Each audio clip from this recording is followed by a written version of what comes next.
नमस्ते, कैसे हैं आप सब लोग। ब्यूटीफुल क्यूट सी निकिता की सक्सेस स्टोरी। इन्होंने नेगेटिव मैनिफेस्टेशन कर लिया, वो भी सिंगल टाइम अफर्मेशन से। सोचो जरा।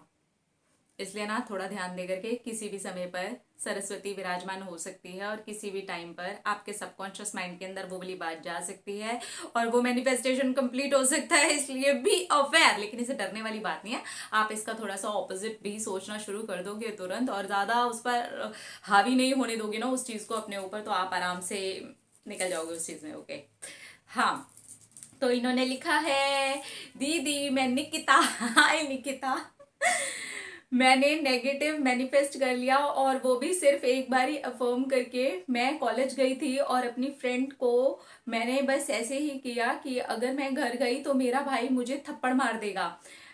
मेरे भाई ने कभी आज तक मुझ पर हाथ नहीं उठाया है, कभी गुस्से से बात तक नहीं की है। मेरा भाई मुझे थप्पड़ कैसे मारेगा, ये बस मैंने बातों बातों में ही बोल दिया था और हम सब लोग इस बात पर हंस रहे थे और मुझे फील भी हुआ था कि अगर सच में मेरे भाई ने मुझे थप्पड़ मार दिया तो मुझे कैसा लगेगा। और यही सोच करके मैं घर जा रही थी। जैसे ही मैं घर पहुंची तो देखा कि मेरे भाई के कुछ दोस्त आए हुए थे और मेरी भी 3 फ्रेंड्स वहां पर आई हुई थी।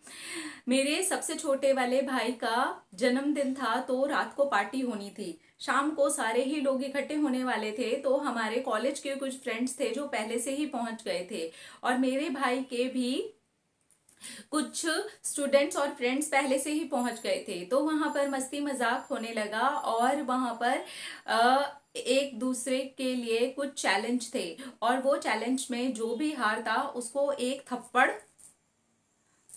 पढ़ने वाला था।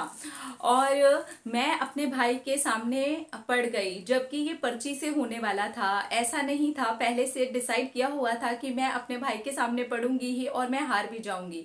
उस गेम में मैं सच में हार गई और मैं अपने भाई के सामने पढ़ गई। मेरे भाई ने बहुत तेज नहीं लेकिन हाँ हल्का सा थप्पड़ मारा और मेरा मैनिफेस्टेशन कंप्लीट हो गया। तब तो मैं डर गई। अरे, मैंने सिर्फ एक ही बार अफर्म किया था लेकिन पूरा टाइम रास्ते भर सोचती हुई आई थी। इस वजह से देखो ना, शाम को आते ही मैंने एक थप्पड़ भी खा लिया। भले ही वो मजाक में हो, भले ही चैलेंज में फेल हो जाने की वजह से हो, भले ही कोई भी रीजन हुआ हो, मैनिफेस्टेशन तो कंप्लीट हो गया। ओ तेरी, तो ये तो बहुत डरावनी सी चीज हो गई मेरे साथ। अब मैं ध्यान रखूंगी, अगर एक बार बोल भी दिया है तो बार बार उसको फील नहीं करूंगी। Exactly. Thank you so much universe, यहीं पर संभाल लिया। अब मुझे पता है कि गलती से अगर कुछ बोल भी दूं तो उसको फील नहीं करना है। Thank you universe, thank you. जब मैंने ये पढ़ी थी ना, मुझे लगा कि ये तो मुझे शेयर करनी है। हालांकि बड़ी प्यारी सी, फनी सी, स्टूपिड सी सक्सेस स्टोरी है, लेकिन बड़ी क्यूट है। निकिता ने स्टूपिड को नेगेटिव वे में नहीं लेके जाना, ऐसी मजेदार वाली स्टूपिड है ना।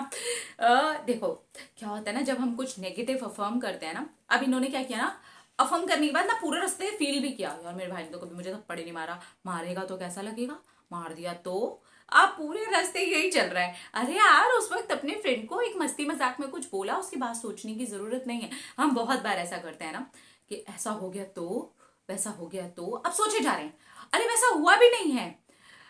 तो इन्होंने गलती से उसको इतनी एनर्जी दे दी कि शाम को मैनिफेस्ट भी हो गया।